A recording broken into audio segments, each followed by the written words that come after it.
Hello, bachcho.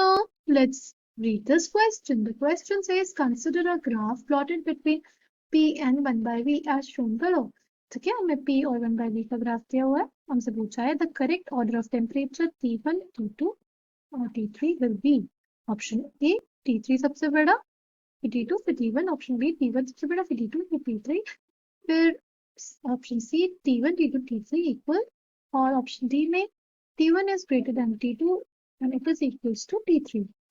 The key concept for this question is Boyle's law. Boyle's law. Boyle's law क्या होता है?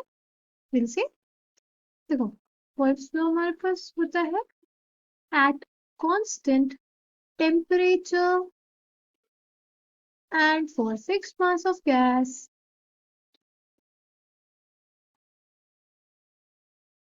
हमारे पास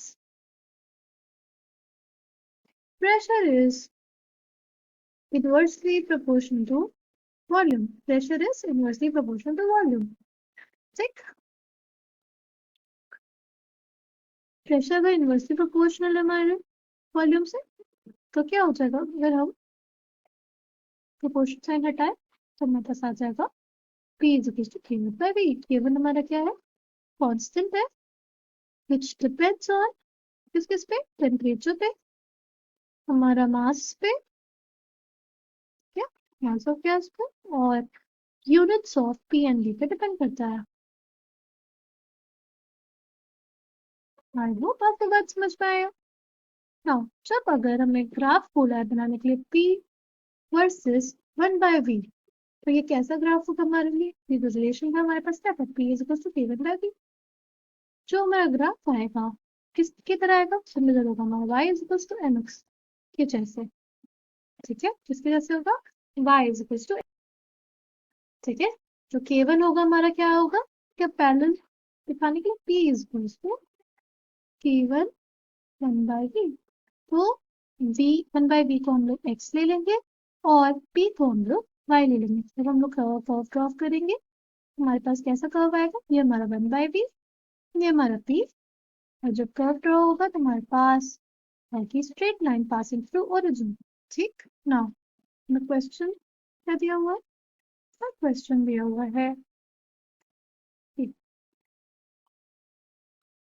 ये हमारा प्रेशर, ठीक, ये हमारा वॉल्यूम का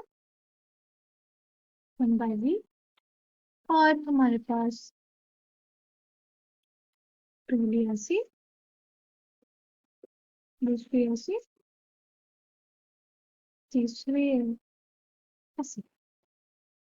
ठीक है, ये है T3, ये है T2, ये है T1.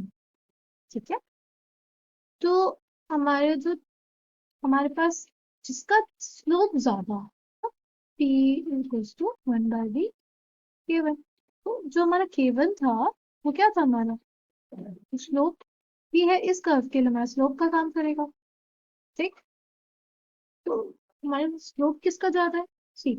जब ऐसा हमारे पास कोई ग्राफ रहता है, ठीक है, तो जो हमारा स्लोप होता है, ठीक है, अगर सपोज ये वाई एक्स ग्राफ है सिंपल, ठीक, तो जो हमारा स्लोप होता है it is equals to tan theta. ठीक है, जो हमारा स्लोप होता है tan थीटा के बराबर होता है. तो अगर हम लोग मान लीजिए 30 डिग्री है, ये हमारा 45 डिग्री है. ठीक, ये कर्व 1 है हमारा, ये कर्व 2 है और ये कर्व 3 है. अब ये हमारा 60 डिग्री है, क्योंकि मतलब हम लोग कंपेयर कर सकते हैं ना कि जो कर्व वाला स्ट्रेट लाइन 1 है हमारी, वो 30 डिग्री एंगल बना रही है लगभग. फिर से एंगल थोड़ा बड़ा है तो हम लोग कर्व 2 का 45 डिग्री ले लेते हैं, और फिर हमारा कर्व 3 का सबसे ज्यादा एंगल होगा. ठीक है, हमने उसको 60 अज्यूम कर लिया. तो जब हम स्लोप की वैल्यू निकालेंगे फॉर कर्व 1, तो 3 ऐसे लिखा था. कर्व 1 के लिए जो मेरी स्लोप की वैल्यू आ जाएगी वो आएगी 1/√3. स्लोप 2 के लिए आएगी 1, और स्लोप हमारी कर्व स्ट्रेट लाइन 3 के लिए आएगी √3.